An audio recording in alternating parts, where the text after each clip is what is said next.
नमस्कार। आज मेरे पास एक पीवीसी की पाइप है और इस पाइप में आपको बहुत सारे एलईडीज दिख रहे होंगे। ये एलईडीज कॉपर की वायर से लगे हुए हैं।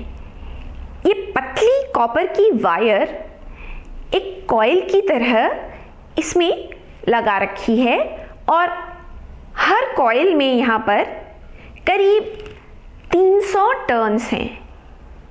ये 36 गेज की वायर है।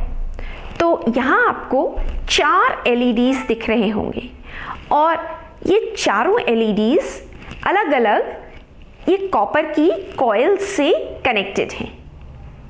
मेरे हाथ में नियोडायमियम के कुछ मैग्नेट्स हैं।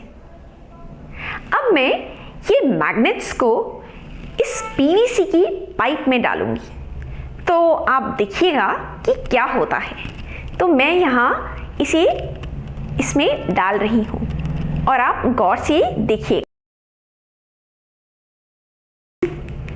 तो क्या आपको एलईडीज जलती हुई दिखाई दी? मैं फिर से डालती हूँ।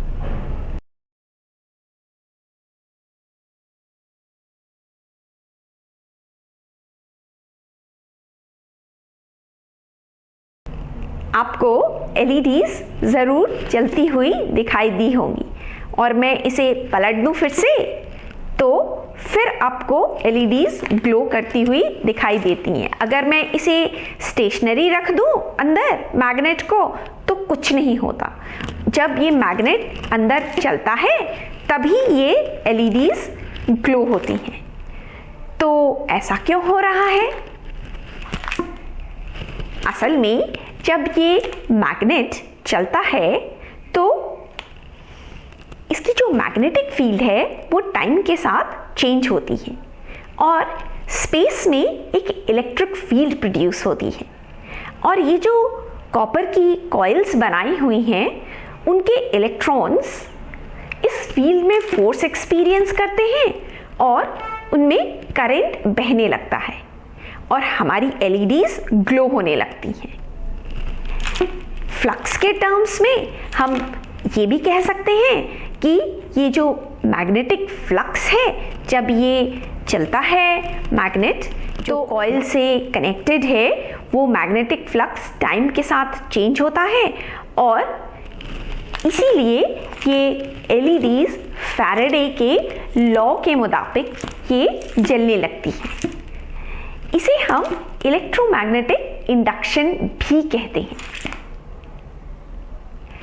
अब आपके लिए एक प्रश्न है। आपको ये पता होगा कि एलईडीज तो सिर्फ फॉरवर्ड बायस में चलती हैं, तो ये एलईडी तो तभी जलेगी जब करंट की एक पर्टिकुलर दिशा होगी।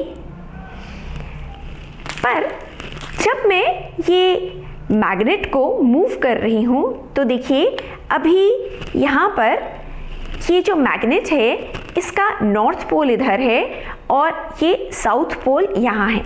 अगर मैं नॉर्थ पोल की तरफ से डालूं तो भी ये एलईडीज जलती हैं और अगर मैं साउथ पोल की तरफ से डालूं तब भी ये एलईडीज जल रही हैं। अगर मैं उल्टा करूं तब भी एलईडीज जल रही हैं, सीधा करूं तो भी एलईडीज जल रही हैं। सिर्फ जो यहाँ पर कितनी तेज मैं मैग्नेट चलाती हूँ उस पर निर्भर करता है कि एलईडीज जलेंगी या नहीं जलेंगी। तो ऐसा क्यों? इसके बारे में सोचिएगा। Thank you.